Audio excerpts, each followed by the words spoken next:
Essa o Bandeirantes acontece com as relações entre Brasil e Estados Unidos e uma resposta do Itamaraty a algumas das pretensões, das inúmeras pretensões do governo americano nas restrições e imposições, mensagens publicadas em redes sociais, oficiais. O Rodrigo Vilela conta uma última resposta do governo brasileiro que diz respeito a questões financeiras. Fala, Rodrigo.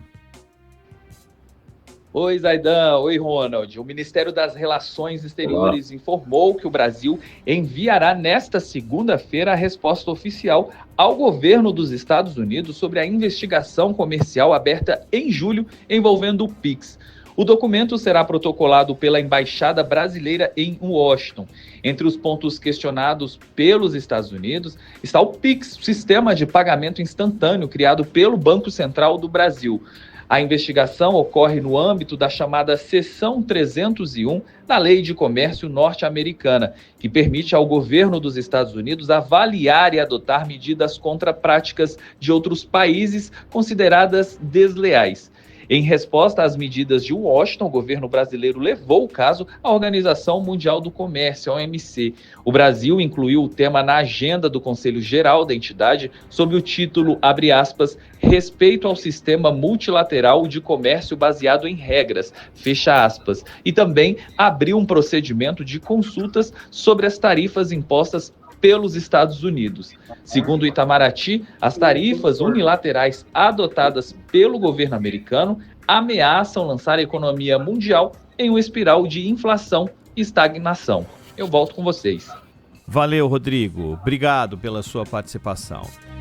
Ô Zaidan, tem que colocar os órgãos relacionados que tem que fazer esse meio de campo do ponto de vista institucional para representar o governo brasileiro, mas está aí mais uma das respostas àquilo que vem acontecendo ao longo do último mês nas relações entre Brasil e Estados Unidos. Bom, essa é uma investigação decidida unilateralmente e esse tipo de resposta, meu caro Ronald Gimenez, de certa maneira, dá áreas de legitimidade à investigação. Uma investigação difusa, né? Vai do PIX à proteção ambiental. Sim, meu caro Ronald Gimenez. Donald Trump é alguém muito preocupado com a questão ambiental e por isso quer uma investigação a respeito. Se o Brasil protege suas áreas, se o que é produzido ali não agride o meio ambiente, né? Esse é o sujeito o que importa é perfurar o solo, né? Para que saia petróleo. Enfim, é um cinismo tremendo. Né? E no caso do PIX, há dois incômodos. O primeiro é exatamente relacionado às transferências que fecham alguns drenos, Ronald. Hoje, se você sai 5 da tarde, passa numa farmácia, alguém tem de ir no plano de saúde lá, pagar um negócio e tal. O que acontece? Você usa o cartão de crédito e 5% daquela grana vai parar lá na BlackRock. A maioria das pessoas nem tem ideia da existência da tal BlackRock, mas ela controla cartões, planos de saúde, ela e outras, aquelas corporações que citamos na sexta-feira, as 10 grandes. E o PIX simplesmente fecha esse dreno, né? É uma transação direta, sem intermediários e sem pagamentos e descontos. Então, esse é o primeiro incômodo. O segundo é, pelo que representa esse meio de pagamento, é muito interessante controlá-lo. E os caras estão de olho nisso, não há dúvida. Aliás, não por acaso tramita a PEC 65, que torna o Banco Central o controlador do PIX em empresa pública de direito privado. Então é uma investigação difusa. O Itamaraty ficar respondendo, de certa maneira, é uma legitimação, dando explicações. Não tem de explicar nada. Não é? Interessa essa investigação e nem seu resultado. Não interessa em coisa alguma. Não há satisfações a serem dadas, né, Ronald? Zaidan, a propósito disso, o ministro Flávio Dino, do Supremo Tribunal Federal, decidiu hoje que leis ou decisões judiciais de outros países não têm efeitos no Brasil, a não ser que passem por uma validação da justiça brasileira. Sem citar diretamente a Lei Magnitsky, imposta pelos Estados Unidos, que a gente já falou demais aqui, que envolve o ministro Alexandre de Moraes, entre outras coisas, Flávio Dino afirma que o Brasil tem sido alvo de diversas sanções e ameaças e que a decisão se mostrou necessária diante da imposição de força de algumas nações sobre outras. A decisão se deu no âmbito de uma ação movida pelo Instituto Brasileiro de Mineração no Supremo, que questiona a possibilidade de outros municípios entrarem com ações judiciais no exterior. Em análise desde o ano passado, a ação está relacionada a um processo movido por municípios brasileiros movidos lá no Reino Unido, que buscavam indenização contra a mineradora Samarco. Lembra da tragédia de Mariana?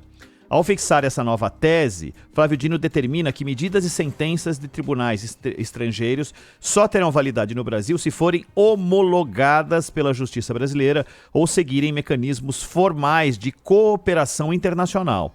O ministro também determinou que estados e municípios estão impedidos de propor ações em tribunais estrangeiros, que bancos e empresas brasileiras não podem cumprir ordens internacionais sem o aval dos tribunais locais. O ministro Flávio Dino também convocou uma audiência pública para aprofundar a discussão e comunicou a decisão ao Banco Central, à Febraban, a entidades do setor financeiro, para evitar que ordens externas interfiram em operações no Brasil. Aproveitou uma brecha da tragédia de Mariana e das ações, principalmente lá no Reino Unido, por causa da empresa que tinha sede lá, para tomar essa decisão e que abrange outras situações, inclusive a aplicação do que Donald Trump quer aqui no Brasil com algumas autoridades.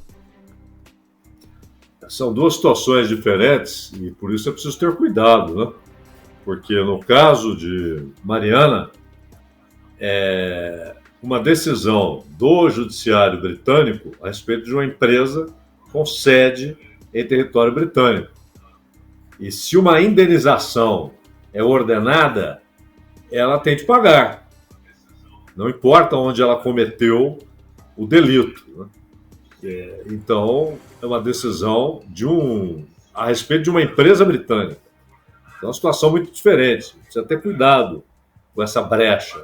Agora, quanto a Magnitsky, claro que é uma decisão para os bancos. É uma decisão que passa o recado para os bancos. Não queiram aplicar aqui efeitos de uma lei que não foi aprovada aqui. Uma lei aprovada no exterior ou a execução de um ato conforme essa lei, que é o caso, né? Que a Magnitsky, na verdade, ela tem tanto o julgamento das situações quanto a definição da pena e a execução da pena, tudo é realizado pelo Executivo dos Estados Unidos. É uma lei que não passa pelo Judiciário dos Estados Unidos. Não passa. Então, o julgamento de se há culpa, se não há culpa, se se enquadra, se não se enquadra, que tipo de pena, se será a aplicação da Magnitsky, é tudo com o Executivo. É claro que isso não pode ter validade no Brasil, nem em lugar nenhum que não seja o território dos Estados Unidos. Não pode ter vigência no México, no Canadá, na Austrália, na Nova Zelândia, no Japão, no Brasil. Não pode, é claro que não pode. Já é grotesco nós ouvirmos um senador, como foi o caso do Magno Malta, dizer que um juiz brasileiro estava desrespeitando a Constituição dos Estados Unidos. Quer dizer, é um negócio surreal, né? Surreal. E aquilo está quase como um conceito irremovível na mente do sujeito. Ele acredita que o mundo deve obediência à Constituição dos Estados Unidos. Ele tem esse conceito formado na cabeça dele. Veja o que é a construção ideológica na cabeça das pessoas. Então são coisas muito diferentes. As pessoas que recorreram ao judiciário no Reino Unido contra uma empresa britânica é absolutamente pertinente. E se lá é ordenada uma indenização, isso deve ser cumprido. Claro, eles devem pagar para que as pessoas aqui recebam. É completamente pertinente. Não tem nada a ver com o Magnitsky. Então eu preciso ter cuidado, né, para que essa lei depois não seja, ou essa decisão, perdão, do Dino, não seja aplicada de maneira inadequada e injusta, porque são situações muito diferentes. No caso da Magnitsky, casa perfeitamente. De os bancos, vocês têm negócios lá, então vocês estão receosos de que, não aplicando os efeitos da lei, vocês percam negócios lá, sejam punidos lá. Sinto muito, mas aqui vocês não podem aplicar. Não há decisão do judiciário brasileiro para aplicação dessa pena aqui dentro. Então ela não pode ser aplicada aqui dentro. É simples, né? Agora é muito diferente do caso Mariana, né, Ronald? É bem diferente, abre a brecha e claramente é um recado dado, né? É um caminho dado para proteger. Aliás, eu vi uma postagem do Nicolas Ferreira, agora há pouco, ele dando um print na decisão do Flávio Dino, ele dizendo, para defender 11, eles prejudicam toda a nação brasileira, o que também é de algo absolutamente enlouquecido, né? Mas também não dá para nada diferente do que a gente não veja normalmente, não só dele, mas de tantos outros, né? Mas caracterizando como isso é uma proteção única e exclusiva aos ministros do Supremo Tribunal Federal. É claro que vai ter esse tipo de narrativa, né, Zaydan? Vai ter esse tipo de comentário, porque abre-se um leque para que isso aconteça, né? Claro. Isso aí tá porteira escancarada, né? Vai sair muita coisa estranha desse curral. Muitos raciocínios grotescos, né? Sofistas, mentirosos. Isso, na verdade, já se tornou a rotina, né? O dia a dia. O que importa é que as pessoas aprendam a fazer a filtragem, né?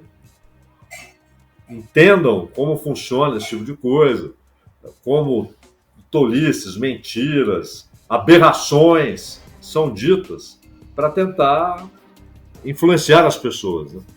Esses caras partem como o Nicolas, eles partem da premissa de que estão lidando com estúpidos, idiotas, né? E qualquer coisa que eles digam, as pessoas vão acreditar que é verdade. Eles partem dessa premissa. Então as pessoas devem entender que quando uma coisa dessa é dita, é porque quem disse considera que os ouvintes ou leitores, são estúpidos, são burros, são tolos, e vão lá engolir qualquer coisa. Isso não faz o menor sentido.